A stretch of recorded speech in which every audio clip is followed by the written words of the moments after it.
এই যে দেখেন মরিচ নাই, একেবারে নাই নিস। আসলে এবার আমাদের বাংলাদেশে যে আবহাওয়া, ওই আবহাওয়ায় সাথে আমাদের মরিচ চাষিরা মরিচটা যে বুনছিল সুন্দরভাবে রোপণ করার জন্য, যেন ভালোভাবে ফল হয়, আবহাওয়ার সাথে ম্যাচিং না হওয়ার কারণে মরিচের ফল তুলনামূলকভাবে খুব কম। আর আসলে আমরা গরিব মানুষ, সারাদিন কেউ দিনমজুরে কাজ করে, কেউ ভ্যান চালায়, যেভাবে হোক পরিশ্রম করে মরিচ খেতে খরচা করে আমরা দিন শেষে একটা মানে ফসল পাই। কিন্তু এবারে এমন পর্যায়ে পড়ে গেছি আমরা যে আমরা যে খরচটা করছি এই খরচটা হয়তো বা আমরা পাবো না। এই জন্য মানে মরিচের যে দামটা তুলনামূলকভাবে খুবই কম। আমরা চাই যে মরিচের দামটা যেন আরো অনেকটা বৃদ্ধি পায়। 10,000 ন্যূনতম যদি বাজার হয়, তাহলে আমাদের মানে পরিশ্রমের ফল আমরা হতে বা ততটা পাবো।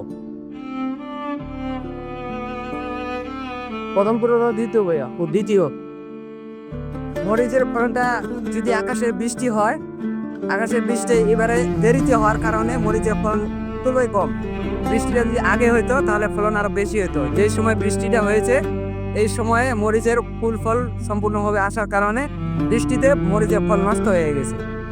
আর এখন তো মরিচের গাছের বয়স হয়ে গেছে, এই কারণে মরিচের ফল এখন আসার সম্ভাবনা খুবই কম।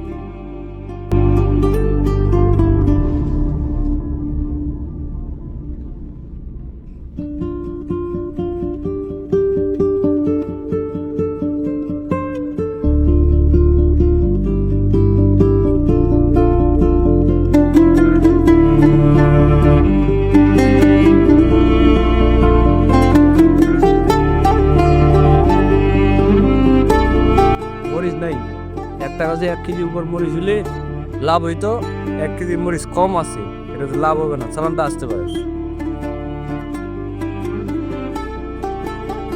এই যে দেখেন মরিচ নাই, একেবারে নাই মরিচ, গাছে কোনো মরিচ নেই। গতবারে মরিচ ভালো ছিল রেজাল্ট, এবারে মরিচ রেজাল্ট খুব খারাপ। বৃষ্টিটা হইতো তাইলে রেজাল্ট ভালো হইতো, বৃষ্টি হয়েছে অনেক পরে, এই জন্য রেজাল্ট কম।